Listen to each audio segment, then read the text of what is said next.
அனைத்து நண்பர்களுக்கும் வணக்கம். உங்கள் ஆஸ்ட்ரோ பழனிசாமிகள் பேசுகிறேன். இன்னைக்கு நம்ம மலேசியாவில் இருக்கக்கூடிய முருகன் 10 கேவ் முருகன் சிலையை நம்ம பார்த்துருப்போம் டிவியில் அல்லது கேள்விப்பட்டிருப்போம். சில பேர் போய் கூட பார்த்துருப்பீங்க. பட் நம்ம தமிழ்நாட்டிலேயே அதுவும் சேலத்துக்கு பக்கம் வாழப்பாடிக்கு அருகே அதே மாதிரி முத்துமலை முருகன் கோயில்னு இருக்கு. இது மலேசியாவில் இருக்கக்கூடிய முருகன் சிலையை விட மிக உயரமானது. மலேசியாவில் இருக்கிறது 140 அடி உயரம். இது 146 அடி உயரம் கொண்ட ஒரு உலகத்திலேயே மிக உயரமான முருகன் சிலை முத்துமலை முருகன் கோவில். இந்த முத்துமலை முருகன் கோவிலுக்கு தான் இன்னைக்கு நம்ம போக போறோம். எதற்காக?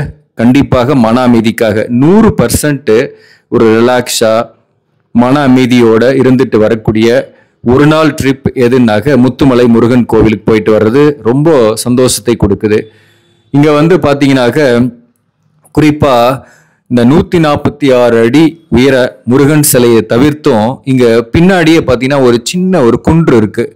அந்த குன்றின் மேலையும் நம்ம போய் பார்க்க போறோம். அங்க ஒரு முருகன் கோயில் இருக்கு. அதே போல கீழேயே பாத்தீங்கன்னாக்க மூலவருடைய சிலையும் இருக்கு. அதற்கு தினமும் அபிஷேகம் அர்ச்சனைகள்லாம் செஞ்சுட்டு இருக்கிறாங்க.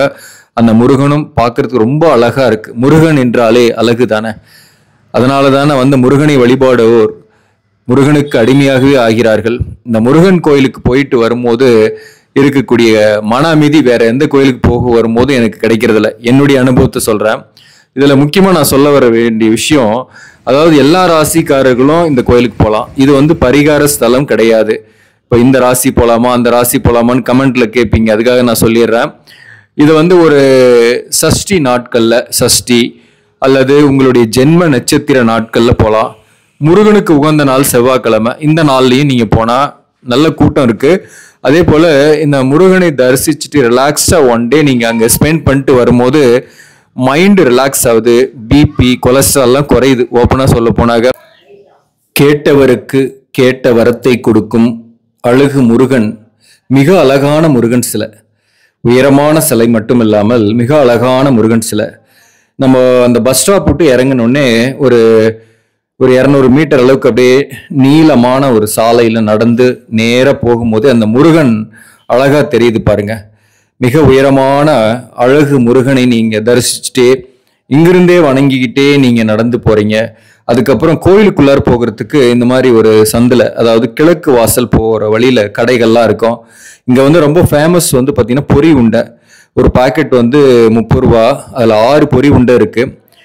அதை பார்த்துட்டு நீங்க அப்படியே நேராக முருகன் சன்னிதானத்துக்கு உள்ள நுழையிறதுக்கு நீங்க போகலாம். போகும்போது பார்த்தீங்கன்னாக்க முதல்ல நீங்க இந்த கடைகள் வழியில போயிட்டு கீழே இருக்கக்கூடிய இந்த விநாயகர் பாருங்க, இடது பக்கம் விநாயகர் இருக்குங்களா? இந்த விநாயகரை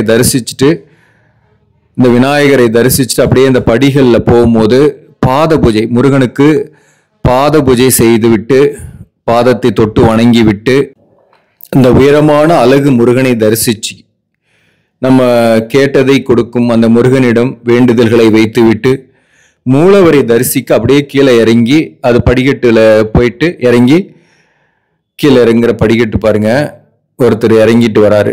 அந்த வழியில நம்ம இந்த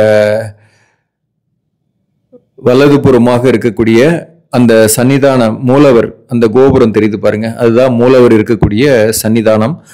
அந்த இடத்துல போயிட்டு முருகனை தரிசிக்கிறோம்.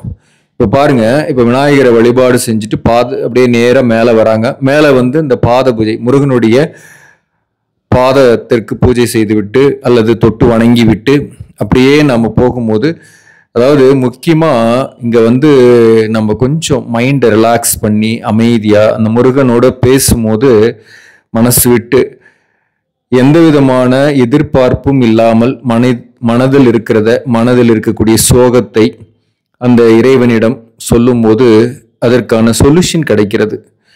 எதிரி தொல்லை, குறிப்பா வழக்குகள், நோய் போன்றவற்றை இந்த முருகன் தீர்த்து வைக்கிறான். ஒரு பிரச்சனைன்னு சொல்லும் போது யாருமே உங்களுடைய பிரச்சனையை கேட்கறதுக்கு கூட ஆள் இல்லை. திக்கற்றவர்களுக்கு தெய்வம் தான் துணைன்னுவாங்க. நமக்காக யாரும் இல்லை அப்படின்னு நீங்க மனம் அழுகிறது என்றால் உங்கள் மனதை ஆற்றுப்படுத்துவதற்கு இந்த முருகனிடம் வந்து முறையிட்டால் நிச்சயம் இந்த முருகன் உங்களுக்கு வழிகாட்டுகிறார், உங்களோடு பயணிக்கிறார். நீங்கள் வீட்டுக்கு செல்லும் போது உங்களோடையே கூடவே வந்து உங்களுடைய வலிகளையும் உங்களுடைய வேதனைகளையும் துடைப்பதற்கு ஏதோ ஒரு வகையில உங்களுக்காக இறைவன் வழிகாட்டுகிறார். அந்த வகையில உங்களுக்கு 3 சனிக்கிழமை அல்லது 3 ஜென்ம நட்சத்திர நாட்களில் உங்க நட்சத்திரம் எதுவோ அந்த நட்சத்திர நாட்கள்ல அல்லது 3 சஷ்டி இந்த மாதிரி அல்லது 3 செவ்வாய்க்கிழமையில நீங்க முருகனை வழிபாடு செய்து உங்களுடைய கோரிக்கைகளை வைக்கிறீங்கன்னாக நிச்சயமா நிறைவேறுது. இது வந்து நான் வந்து 2வது முறை இது வர்றது, 2வது முறையே எனக்கு நிறைவேறிடுச்சு. முதல் முறை நான் வணங்கிட்டு போன உடனே நிறைவேறிடுச்சு.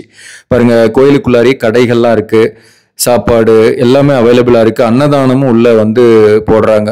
ஒரு நாளைக்கு குறிப்பிட்ட அளவுக்கு போடுறாங்க. பட் காலையிலேயே அது 12 மணிலேருந்து ஒரு 2 மணி வரையிலும் அன்னதானம் வந்து வழங்குறாங்க. நல்லா இருக்கு, சாப்பிட்டுருக்கேன் நானும். இங்க முதல் முறை வரும்போது சாப்பிட்டேன். அதே போல இங்க ரொம்பவும் அது ஒரு பிராப்தமா பண்றாங்க. ரொம்ப பக்தியா அன்னதானம் போட்டு அதை வணங்கிட்டு சாப்பிட்றது வந்து ரொம்ப சந்தோஷமா இருந்தது. இந்த மூலவரோட சன்னதி இருக்கக்கூடிய கோபுரம் இதுக்குள்ளாரதான் வந்து மூலவர் சிலை இருக்கு. வெளியில வந்து இந்த பெரிய சிலை இருக்கும். இப்போ மலேசியாவில் பார்த்தீங்கன்னாக்க உங்களுக்கு வந்து வலது பக்கம் கையில வேல் வச்சிருப்பாரு. இங்க வந்து பாத்தீங்கன்னாக்க இடது கையில வேல் வச்சிருக்காரு, வலது கை வந்து ஆசீர்வாதம் பண்ற மாதிரி இருக்கும். அது வந்து மலேசியாவில் வந்து இடது கை வந்து இடுப்பு மேல வச்சிருக்கிற மாதிரி இருக்கும். என்னன்னா அதே போல உயரமும் இதுதான் அதிகம். ஸோ அந்த வகையில மிகவும் பிரசித்தி பெற்ற ஒரு ஸ்தலமாக மாறிக்கிட்டு இருக்கு. என்னை பொறுத்தவரையிலும் இங்க வேண்டிக்கிட்டது வந்து நடக்குது. எனக்கு நடந்தது. உண்மையான மனதோட தெளிந்த இதயத்தோட நான் இங்க சென்று வழிபாடு செய்தேன். இப்ப 2வது முறை போகும்போது தான் அந்த மலை மேல போனேன். சரி, இந்த மலை மேல போயிட்டு மக்களுக்கு காட்டலாம், வீடியோ எடுக்கலாம். 2வது வந்து பாத்தீங்கன்னா அங்க முருகன் கோயில் இருக்குன்னாங்க, அதையும் பார்த்துட்டு வரலான்ட்டு இந்த சின்னதா ஒரு குன்று இருக்கும் இடமெல்லாம் குமரன் இருக்கும் இடம். அந்த மாதிரி இந்த குன்று இருக்கிற இடத்துல குமரனும் இருக்கிறாரு பார்த்தீங்களா. அதனால இந்த மலை மேல கண்டிப்பா போகணும்னு சொல்லிட்டு போனேன் நான். உண்மையிலேயே ரொம்ப சின்ன மலை தான். மேலே போனால் வந்து ஒரு முருகன் கோயில் இருக்கு. அதற்கு முன்னாடி நம்ம வந்து இந்த மூலவர் ஃபர்ஸ்ட் விநாயகர், இது வந்து கீழே இருக்கக்கூடிய விநாயகர் கோயில். இது சின்னதா நம்ம அந்த லைன்ல வரும்போதே விநாயகர் சன்னிதானம் இருக்கும். இந்த விநாயகர் சன்னிதானத்தை வழிபாடு செஞ்சுட்டு அப்படியே லைன்ல ஏறி மேலே போனாக்க அந்த மூலவருடைய சன்னிதானம் இது.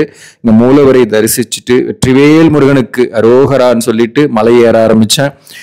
மலை ஏறும்போது எனக்கு பெரியதாக கஷ்டம் இல்லை, ரொம்ப சின்ன மலை. 2வது வந்து ஸ்டெப் கிடையாது, இது மாதிரி கல் மண் இது மாதிரி தான் இருக்கும். கொஞ்சம் வயதானவர்களாக இருந்தால் கொஞ்சம் பார்த்து ஏறணும். உடம்புக்கு நல்ல எக்ஸசைஸ் மாதிரியும் ஆச்சு. அதே மாதிரி மனசில் இருக்கக்கூடிய அழுத்தங்களும் குறையுது. அதுதான் இங்கே மலையேற்றன்றது. முக்கியமாக மனதில் இருக்கக்கூடிய அழுத்தங்கள், தேவையில்லாத கவலைகள், பிரச்சனைகளை குறைக்கும். அது எந்த மலையில் ஏறினாலையும் உண்டு. ஆனால் முருகன் மலையில் ஏறும்போது முற்றிலும் வினைகள் நீங்கன்றது இதுதான். அதனாலதான் குன்றிருக்கும் இடமெல்லாம் குமரன் இருக்கும் இடமாக தமிழகத்தில் இருந்துட்டு இருக்கு. அதில் இந்த குன்று இருக்கக்கூடிய இடத்துல இந்த குமரனும் இருக்கிறார். நீங்க இந்த மலை மேலே ஏறும்போது ஒரு ரிலாக்ஸேஷனை ஃபீல் பண்ணுவீங்க. அப்படியே பின்னாடி இருந்து இந்த முருகன் சிலையை நான் எடுத்தது பாருங்க எப்படி இருக்குன்ட்டு. மேலே இருந்து கீழே பார்க்கும்போது கீழே அழகான பசுமையான காட்சிகள்லாம் தெரியுது. இந்த முறை போகும்போது என்னுடைய ஃபேமிலியோடு தான் போயிருந்தேன். முதல் முறை போகும்போது நான் தனியாக போயிருந்தேன். தனிமையில் போகும்போது இறைவனோட ரொம்ப கனெக்டிவிட்டி ஆகுது. குடும்பத்தோடு போகும்போது அவங்கள பார்த்துக்கிறது இந்த மாதிரி கொஞ்சம் டைவர்ஷன் இருக்கு. இருந்தாலையும் முருகன் நான் கேட்டதை, நான் வந்து எதிர்பார்த்ததை, நான் வருத்தப்பட்ட ஒரு சில விஷயத்தை மாற்றி அமைத்தார். அதற்கு ஒரு முடிவும் கட்டினார். எதிரிகள் தானாகவே அழிவார்கள் முருகனை வழிபாடு செய்யும் போது. நீங்க எதுவுமே கஷ்டப்பட தேவையில்ல. வழக்குகள் தானாகவே தீரும், பிரச்சனைகள் தானாகவே ஓயும் என்பதுதான் என்னுடைய அனுபவம். இது வந்து எல்லா ராசிக்காரர்களுமே நீங்க போலாம். நான் சொன்ன மாதிரி ஒரு நாட்கள், அதாவது ஜென்ம நட்சத்திர நாட்கள், செவ்வாய்க்கிழமை அல்லது சனிக்கிழமை கூட சொல்றாங்க. இங்க இருக்கிறவங்க சனிக்கிழமை 3 சனிக்கிழமை தொடர்ந்து வந்தாக வேணுனது நிறைவேறுது அப்படின்னு சொல்றாங்க. செவ்வாய்க்கிழமை சஷ்டி நாளில் நான் போனேன். சஷ்டியில போகும்போது ரொம்ப அற்புதமான பலன், நல்ல கூட்டமும் இருக்கு. மலை ஏறி, ஒரு சின்ன மலை தான், அப்படியே ஏறி மேலே வரும்போது பாருங்க, மேல இருந்து கீழே பார்க்கும்போது அந்த சறுக்கல் மாதிரி இருக்கும் கொஞ்சம். நல்லா இருக்கு, இயற்கையான ஒரு பிளேஸ். பக்கத்துலலாம் நல்ல மரங்கள்லாம் அடர்த்தியாக இருந்து ஓரளவுக்கு நிழலை கொடுக்குது. மதிய நேரத்தில் தான் ஏறினேன், அப்போ கூட வந்து ஒரு இது இல்லை. மேலே பாருங்கள், இந்த கோவில் இருக்குது, இதுவும் வந்து முருகன் கோவில் தான். முருகனுடைய சிலை தான் இருக்குது. முருகனுடைய அருளும் ஆசியும் இங்கே பெற்றுக்கொண்டு வழிபாடு செய்துட்டு இங்கே ஒரு ஒரு சின்னதாக ஒரு சிலை மாதிரி வச்சிருக்காங்க. ஒரு சித்தர் வாழ்ந்த இதுன்னு சொல்கிறாங்க. அதே போல் இது வந்து பார்த்தீங்கன்னாக்க புத்திரபாக்கியம் வேண்டுவோர் வந்து தொட்டில் கட்டி வழிபாடு செய்கிறாங்க. அங்கேயே தொட்டில்லாம் விற்கிது. அதே போல் மாங்கல்யம் இன்னும் திருமணம் ஆகலை அப்படின்றவங்களும் இங்கே வந்து அந்த பேப்பரில் எழுதி அல்லது மாங்கல்யம் வாங்கி அங்கேயே விற்கிது. இதுவும் வாங்கி அங்கே கட்டி வழிபாடு செய்கிறாங்க. நீண்ட நாள் திருமணம் ஆகாதவர்கள், புத்திரபாக்கியம் கிடைக்காதவர்களும் வந்து இங்கே வழிபாடு செய்கிறாங்க. ஆக நண்பர்களே, இந்த பதிவு உங்களுக்கு பிடிச்சிருந்தாக லைக் பண்ணுங்க, இதை மற்றவர்களுக்கும் ஷேர் பண்ணுங்க. இன்னும் நம்ம சேனலை சப்ஸ்கிரைப் பண்ணாமல் பார்க்குறவங்க சப்ஸ்கிரைப் பண்ணி கண்டினியூ பண்ணுங்க. இதன் மூலம் உங்களுக்கு ஒரு சரியான ஜோதிட தகவல்களும் ஆன்மீக தகவல்களும் கிடைக்கும். நன்றி, வணக்கம்.